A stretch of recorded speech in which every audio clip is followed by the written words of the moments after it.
Hello and welcome to the latest installment of the Avid Commentator Report. This week we have something special. For the first time, I'm going to be doing a video on a topic as suggested by one of my Patreons. And if you would like to suggest a topic, you can do so and find out a little bit more about that in a link in the description. But without further ado, this week's topic is the Australian used car market.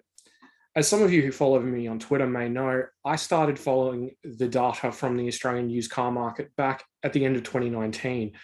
At the time, I decided that I would use it as a proxy for determining financial stress amongst households, determining going and looking at the number of private cars for private sale. And what I ended up recording was something else entirely, thanks to the pandemic.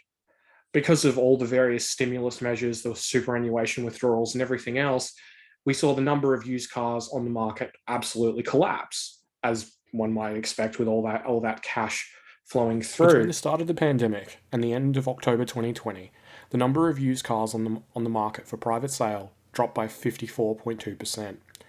They then proceeded to bounce around roughly within this range until the end of January 2021. At first, there was the sort of, you'd probably just call it a mean reversion of the overall stock of used cars for private sale slowly rising over time as things sort of just normalized, as that demand faded and things just slowly went back to the way they were before.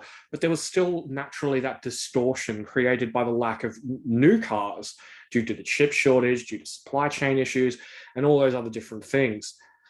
But since the RBA started raising interest rates, things have gotten really quite a lot more interesting. Back at the start of May, about a week before the RBA started raising interest rates, there were 56,000 cars for private sale on car sales, which is, for those of you who may not know, the largest and most prominent car sales website in Australia by a fairly large margin. Since then, we've added 15,000 cars to the market, and we are now basically roughly where we were at this time in 2019.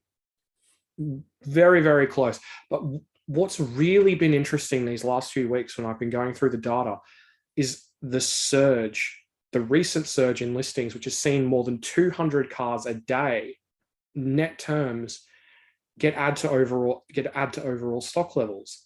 Now that says to me that we're starting to see some financial stress creep into things, and this is becoming more than just the mean reversion that one would expect.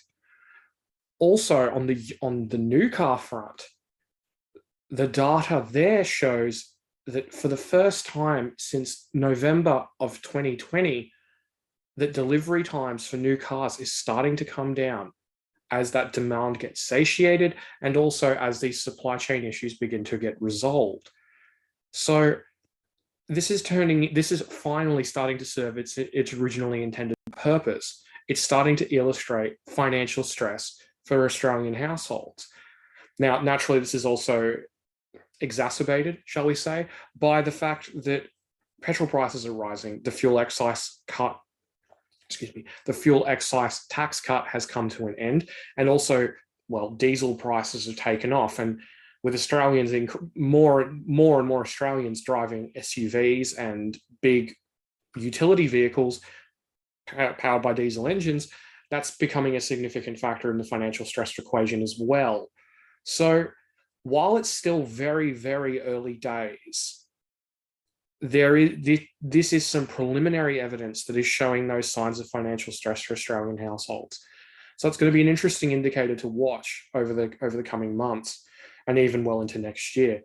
Now, I usually update this on Twitter when something interesting occurs. Sometimes there is a month or two between updates, but all the time I'm collecting data in the background. If you would like to suggest a topic, which will then be decided on by your fellow Patreons, you can sign up at my Patreon in the description.